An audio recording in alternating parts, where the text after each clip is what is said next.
Di record. Selamat pagi, siang, atau malam. Di sini kami akan mempresentasikan tentang jurnal yang berjudul Revolusi Keempat, yaitu mengenai peluang dan tantangan. Dalam presentasi kali ini, anggota kami ada, yang pertama ada Dinda Iwaramita, lalu saya Titus Wisyanandiko, ada Mas Denok Sagitanur, ada Mbak Gina Ibtihal Imania, dan yang terakhir Mas Irvinanda Priyono. Dalam presentasi kali ini kami akan menjelaskan tentang latar belakang dari jurnal, lalu kedua ada metode, ketiga hasil, dan yang terakhir adalah kesimpulan. Untuk latar belakang saya persilahkan kepada teman saya.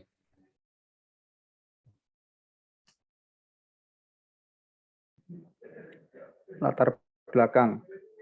Kecepatan dan ukuran perubahan yang terjadi pada revolusi industri keempat tidak boleh diabaikan. Perubahan ini akan membawa pergeseran kekuasaan, pergeseran kekayaan, dan pengetahuan. Revolusi industri pertama dimulai pada tahun 1760 dengan ditemukannya mesin uap. Mesin uap memungkinkan transisi dari pertanian dan masyarakat feodal ke proses manufaktur baru. Revolusi industri kedua dimulai pada tahun 1900 dengan penemuan mesin pembakaran dalam. Hal ini menyebabkan era industrialisasi yang cepat menggunakan minyak dan listrik untuk menggerakkan produksi massal. Revolusi industri ketiga dimulai pada tahun 1960 dan ditandai dengan penerapan elektronik dan teknologi informasi untuk mengotomatisasi produksi. Sekarang, revolusi industri keempat sedang dibangun di atas revolusi industri ketiga. Revolusi digital yang telah terjadi sejak pertengahan abad terakhir, hal ini ditandai dengan perpaduan teknologi yang mengaburkan batas antara bidang fisik, digital, dan biologis.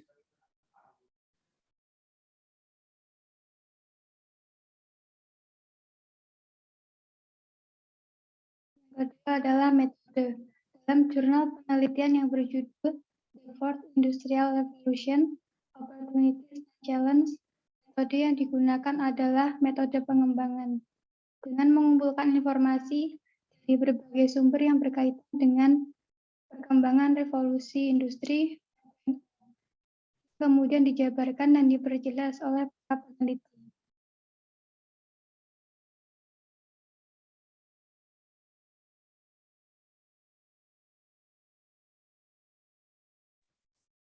Selanjutnya ada hasil. Dalam 3 abad pertama, peradaban pekerjaan manual menghasilkan sebagian besar barang dan jasa dengan tubuh mereka.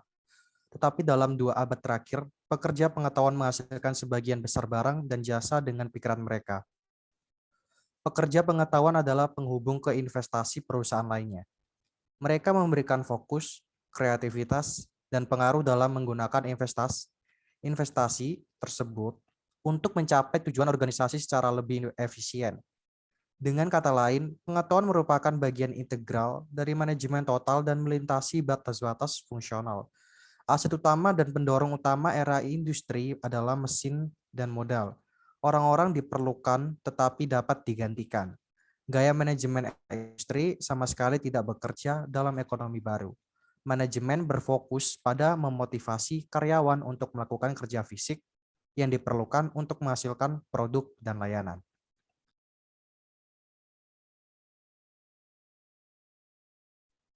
Yang terakhir, kesimpulan. Artikel ini telah mengkaji peluang dan tantangan yang mungkin muncul akibat revolusi industri keempat.